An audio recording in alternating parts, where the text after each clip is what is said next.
Hello everyone, मैं वर्षा आपके अपने यूट्यूब चैनल वर्षा एजुकेशन पॉइंट में एक बार फिर से स्वागत करती हूँ। दोस्तों, कैसे हैं आप? आशा करती हूँ स्वस्थ होंगे, अच्छे होंगे, आपकी स्टडी अच्छी चल रही होगी।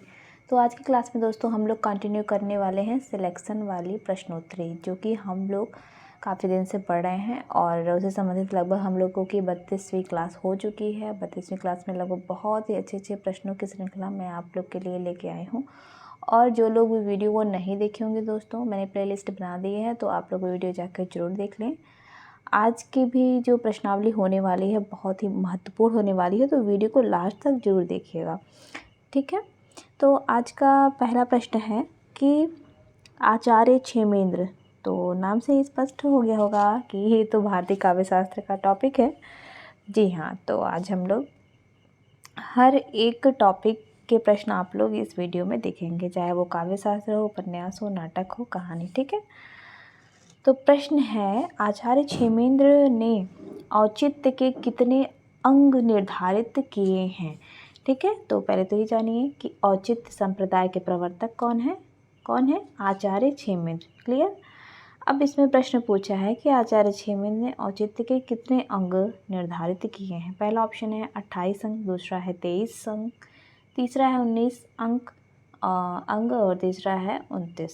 तो आचार्य क्षेमेंद्र ने औचित्य के 28 अंग निर्धारित किए हैं, ठीक है। और याद रखना है आप लोगों को कि आचार्य क्षेमेंद्र औचित्य संप्रदाय के प्रवर्तक हैं। क्लियर। तो ठीक है, अगला जो है प्रश्न हम लोग देखते हैं। अगला प्रश्न है कि रस सिद्धांत के प्रवर्तक आचार्य हैं। पहला ऑप्शन है आचार्य मम्मट, ठीक है, दूसरा है आचार्य विश्वनाथ और तीसरा है आचार्य जगन्नाथ, चौथा ऑप्शन है आचार्य भरत मुनि। तो इसका करेक्ट आंसर हो जाएगा आचार्य भरत मुनि, ठीक है। रस सिद्धांत के प्रवर्तक हैं आचार्य भरत मुनि, तो ये आप लोग याद रखिएगा। और भारतीय काव्य शास्त्र का सर्वाधिक प्राचीन संप्रदाय भी रस संप्रदाय के अंतर्गत आता है। अगला प्रश्न है कि, और बहुत ही महत्वपूर्ण और इम्पोर्टेंट प्रश्न है और नया प्रश्न है, जाति का विनाश पुस्तक के लेखक का नाम क्या है? ठीक है। अगर ये प्रश्न नहीं भी आ रहा है कि, लेकिन फिर भी जो चार ऑप्शन दिए हैं ना, थोड़ा सा कॉमन सेंस लगाएंगे तो आराम से हो जाएगा। जाति, क्योंकि चलिए पहले इसका आंसर हम लोग देखते हैं, फिर बात करते हैं।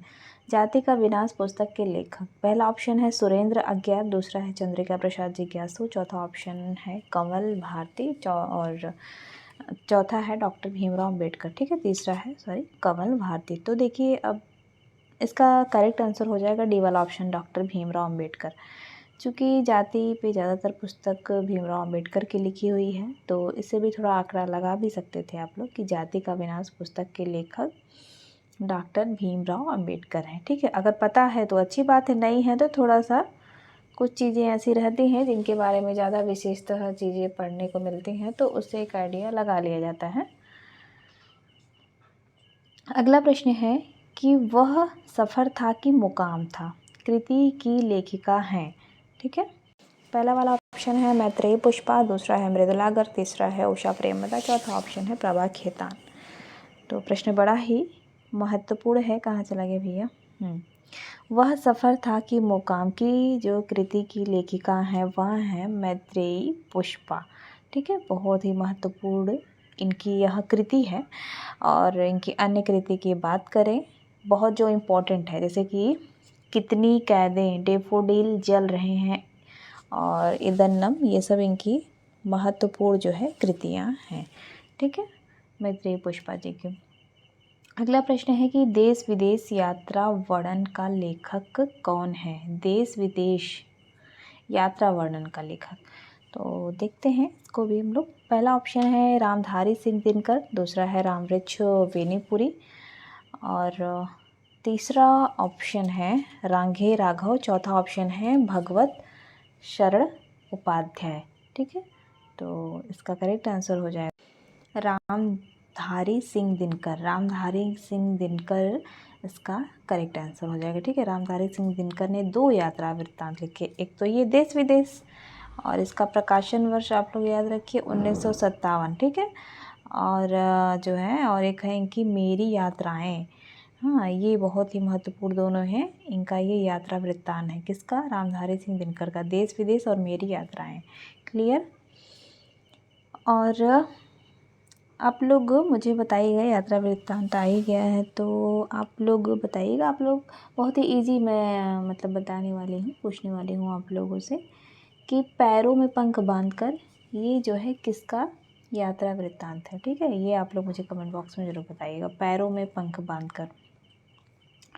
अगला प्रश्न है कि अकाल पुरुष गांधी किसने इस जीवनी की रचना की है। ठीक है, अकाल पुरुष गांधी जीवनी विधा की कृति है और किसने जो है इसकी रचना की है।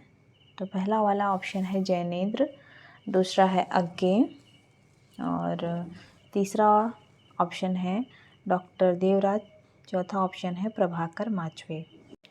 तो इसका जो है करेक्ट आंसर हो जाएगा दोस्तों जैनेंद्र। ठीक है, अकाल पुरुष गांधी जीवनी की रचना जैनेंद्र ने की है। और आप लोग एक चीज़ याद रखिए, जो जैनेंद्र हैं वो हिंदी में मनोविश्लेषणवादी उपन्यास का जनक इन्हें कहा जाता है। ठीक है, किसको? जैनेंद्र को, मनोविश्लेषणवादी उपन्यास का जनक। फिर अगला प्रश्न है कि हिंदी कहानी, संदर्भ और प्रकृति, बहुत ही महत्वपूर्ण यह प्रश्न है। हिंदी कहानी, संदर्भ और प्रकृति आलोचना पुस्तक के लेखक हैं कौन? तो पहला वाला ऑप्शन है देवी शंकर अवस्थी, दूसरा है राजेंद्र यादव, तीसरा है नामवर सिंह और चौथा है मधुरेश। तो हिंदी कहानी, संदर्भ और प्रकृति आलोचना पुस्तक के लेखक हैं देवी शंकर अवस्थी और इन्हीं की ही एक बहुत ही महत्वपूर्ण आलोचनात्मक पुस्तक है, आप लोग नोट कर लीजिएगा, ग्राम भक्ति का संदर्भ। ठीक है, पूछे जाने की इसकी संभावना है, काफ़ी महत्वपूर्ण इनकी आलोचनात्मक यह पुस्तक है, ग्राम भक्ति का संदर्भ। ठीक है, हिंदी कहानी, संदर्भ और प्रकृति और ग्राम भक्ति का संदर्भ, ये दोनों आप लोग आलोचनात्मक इनकी कृतियाँ रख लीजिएगा, बहुत ही इंपॉर्टेंट है। किसकी है? देवी शंकर अवस्थी की है।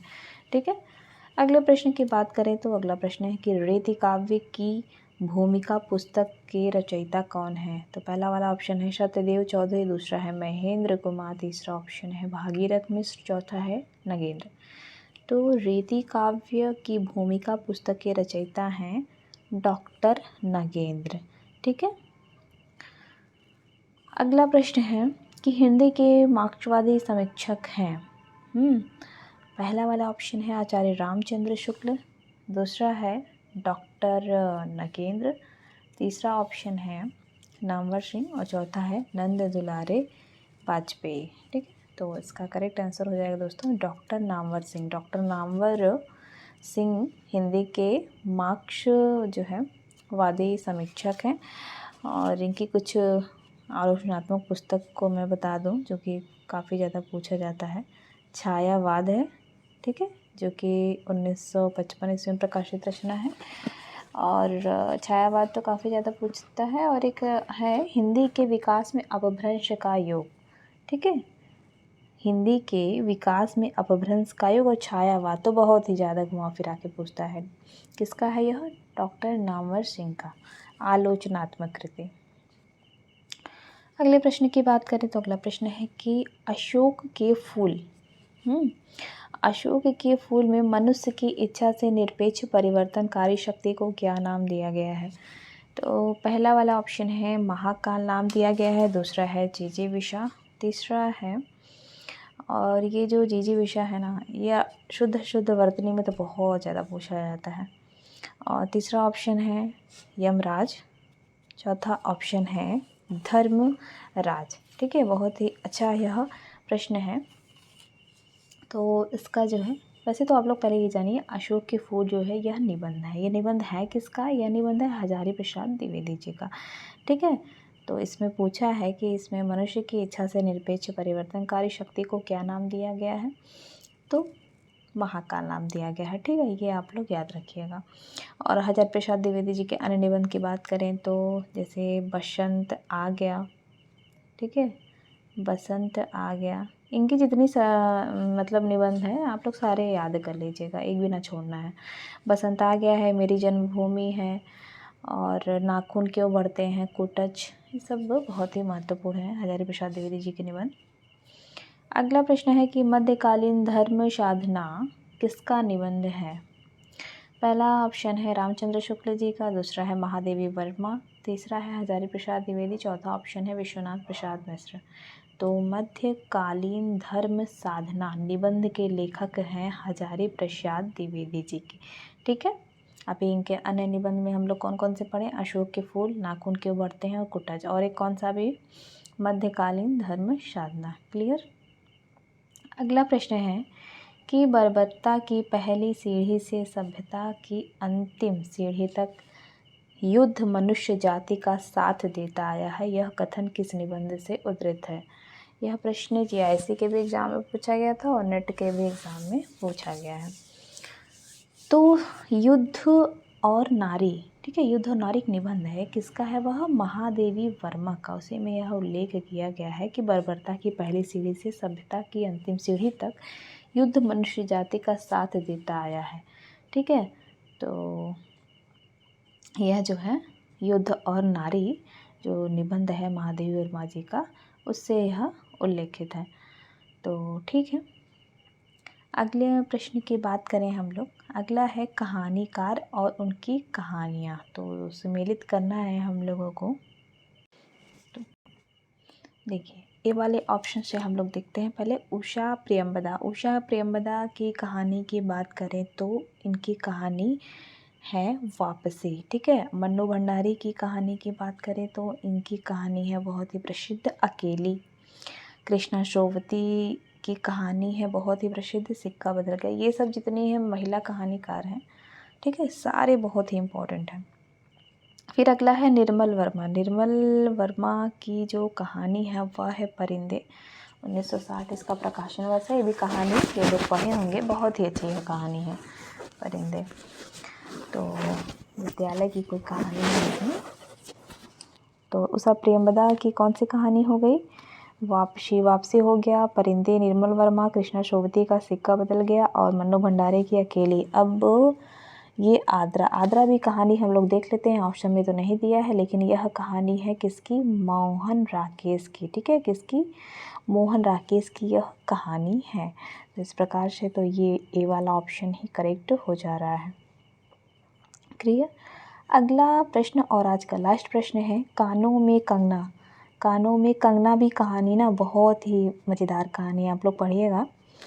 कानों में कंगना कहानी के लेखक हैं, पहला ऑप्शन है राधिका रमन प्रसाद सिंह, दूसरा है विश्वंभर नाथ